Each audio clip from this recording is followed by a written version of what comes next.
हम लोगों ने इसके पहले यूपीआई पेमेंट वगैरह देखा था, ओटीपी वगैरह देखा था, ये सारी चीज़ों को हम लोगों ने देखा था। ठीक है, तो हम लोग आज जो पढ़ेंगे वो है AEPS। AEPS का मतलब फुल फॉर्म होता है आधार इनेबल्ड पेमेंट सिस्टम। ठीक है, आधार इनेबल्ड पेमेंट सिस्टम क्या है? देखिए, आधार इनेबल्ड पेमेंट सिस्टम नाम समझ में आ रहा होगा, जिसमें आधार के द्वारा इनेबल किया गया हो क्या चीज़? पेमेंट करने का तरीका। इसका मतलब ये हुआ कि हम लोगों ने आधार जो हमारा बनाया गया था उसके द्वारा हम अपने पेमेंट सिस्टम क्या कर सकते हैं? इनेबल कर सकते हैं। इसका मतलब हम बैंक के द्वारा ट्रांजैक्शन कर सकते हैं with the help of Aadhaar. इसको अगर शॉर्ट टर्म में समझें तो AEPS is a method by which we can provide the transaction with the help of Aadhaar. It is a bank-led model which allow online interoperability, operable financial transaction at POS, यानी financial transaction कर सकता है POS पे। POS का full form क्या होता है? Point of cell.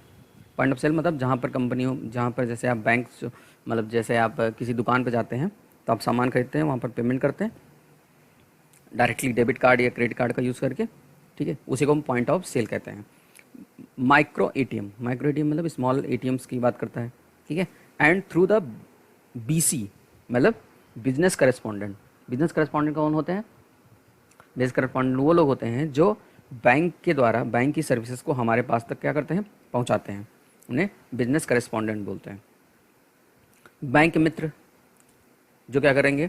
हमारी बैंक की एक्टिविटीज़ को या बैंक ओपन कराने में या लिंक कराने में या हमारी एक्टिविटीज़ देने में हेल्प करते हैं, उन्हें बैंक मित्र कहते हैं। ठीक है, यूजिंग द आधार ऑथेंटिकेशन, मैंने उस दिन ऑथेंटिकेशन बताया था। Authentication is a process by which we can proof the person is valid और not.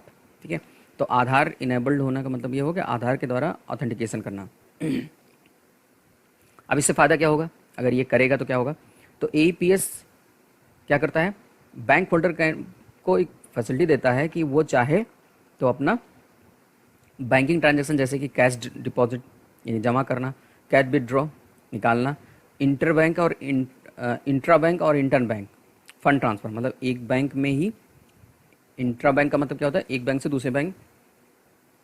Inter bank same bank में अगर आपको फंड ट्रांसफ़र करना हो या बैलेंस इंक्वायरी करनी हो या मिनी स्टेटमेंट वगैरह निकालना हो, देन वी यूज़ AEPS। यानी AEPS एक ऐसा मेथड दे रहा है जिसमें हम आधार के द्वारा, आधार इनेबल हो जाने के बाद हम अपने बैंक के सारे ट्रांजैक्शन जैसे कि कैश डिपॉजिट करना, विड्रॉ करना एक बैंक से दूसरे बैंक में या सेम बैंक में, फ़ंड ट्रांसफ़र करना या बैलेंस इंक्वायरी या मिनी स्टेटमेंट वगैरह निकाल सकते हैं। तो आई होप यहाँ तक बात आपको समझ में आ रही होगी। अब आप कहेंगे सर ये normally debit card credit card से भी तो पॉसिबल है। ठीक है, तो इन सब के द्वारा पॉसिबल है, लेकिन ये आधार इनेबल्ड होने का मतलब ये है कि इसमें डेबिट कार्ड वगैरह की ज़रूरत नहीं पड़ने वाली है। कैसे?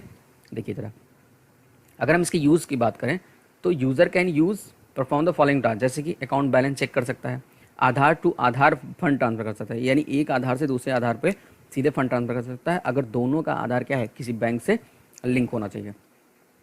कैश विदड्रॉ ये निकाल सकता है, डिपॉजिट भी कर सकता है, परचेस कर सकता है किसी भी शॉप पे। ठीक है, ये सारे इसके यूज हो जाएंगे। अब बेनिफिट्स क्या मिलेगा?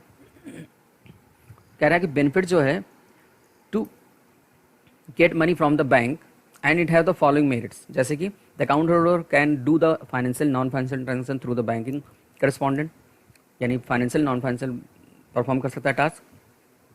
बैंक करस्पॉन्डेंट जो होगा वो bank can do the specific transaction of any bank, किसी बैंक से कर सकता है।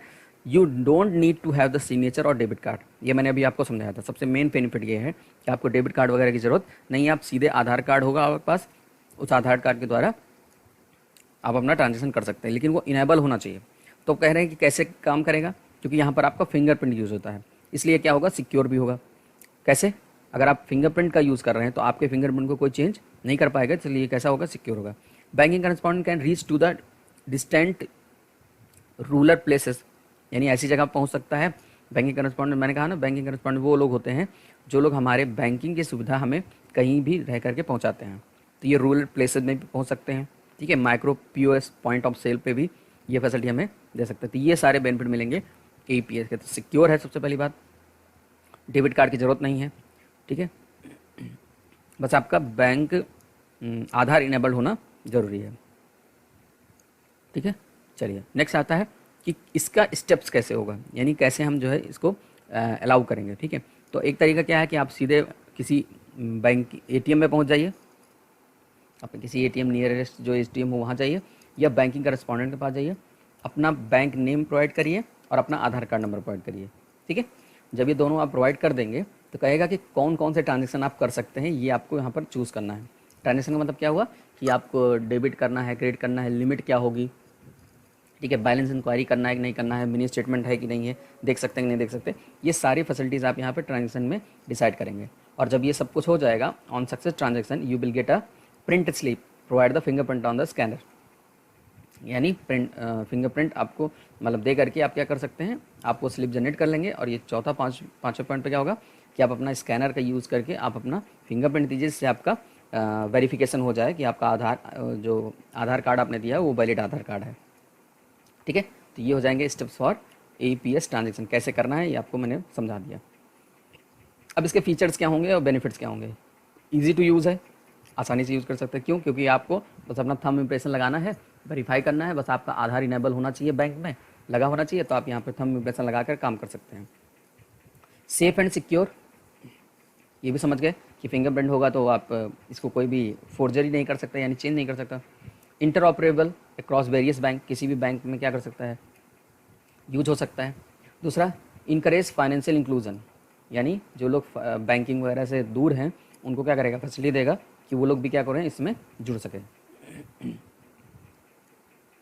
Through APS all bank holder can be able to access their bank account through Aadhaar authentication, यानी कि आधार ऑथेंटिकेशन अगर है तो APS के द्वारा आसानी से वो क्या कर सकता है, एक्सेस कर सकता है। With APS the only information required to initiate a transaction is Aadhaar number and biometric information. अगर APS है तो आपको दो ही चीज़ें होनी चाहिए, एक आधार नंबर होना चाहिए और बायोमेट्रिक इन्फॉर्मेशन होनी चाहिए, जिसके द्वारा आप अपना ट्रांजेक्शन इनिशिएट कर सकते हैं। लेकिन इनेबल होना जरूरी है, मैंने जैसा बताया।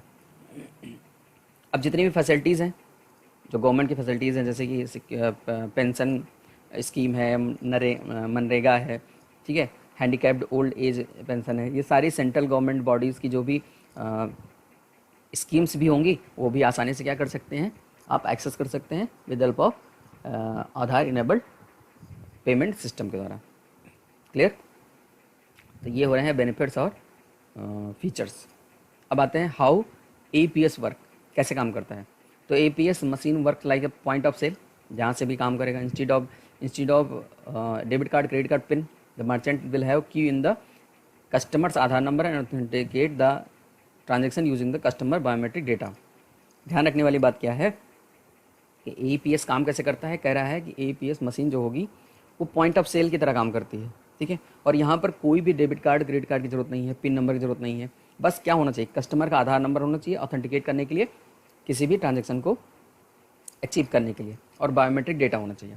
अब उसके लिए क्या क्या रिक्वायर होना चाहिए, जैसे बैंक इशू करने वाला जो आइडेंटिफिकेशन नंबर होगा, जिसको IIN बोलते हैं, ईश्वर आइडेंटिफिकेशन नंबर, और नेम, बैंक का नेम वगैरह में से कुछ भी होना चाहिए, ID होनी चाहिए। दूसरा आधार नंबर होना चाहिए, और तीसरा फिंगरप्रिंट स्कैन होना चाहिए। बस ये तीन चीज़ें होंगी। आधार नंबर के साथ होगा तो बैंक से लिंक हो जाएगा, और फिंगरप्रिंट क्या करेगा, उसको केवल वेरीफाई कर देगा कि आधार नंबर जो है वो उसी पर्सन, वैलिड पर्सन का है कि नहीं है। ये प्रूव करने के लिए किसका यूज़ करेंगे हम लोग, फिंगरप्रिंट स्कैन करके। क्लियर है? तो इन तीनों चीज़ों की ज़रूरत हमें पड़ने वाली है। तो यहाँ तक आपको आई थिंक बात समझ में आ रही होगी कैसे ये काम करता है। तो मैंने आज क्या क्या बताया आपको कि APS क्या है, आधार इनेबल्ड पेमेंट सिस्टम क्या है, इसका यूज कैसे होगा, यूजर्स इसके क्या हैं, बेनिफिट्स इसके क्या मिलेंगे, स्टेप्स कैसे होगा, और फीचर्स एंड बेनिफिट जो भी होंगे इसके, जो फीचर्स में दिए गए हैं वो सारी बातें दी गई, और कैसे ये काम करता है ये सारी बातें आपको बताई गई। तो अगर आपके मन में कोई डाउट्स हैं तो आप कमेंट सेक्शन में ज़रूर पूछें। Thanks for watching.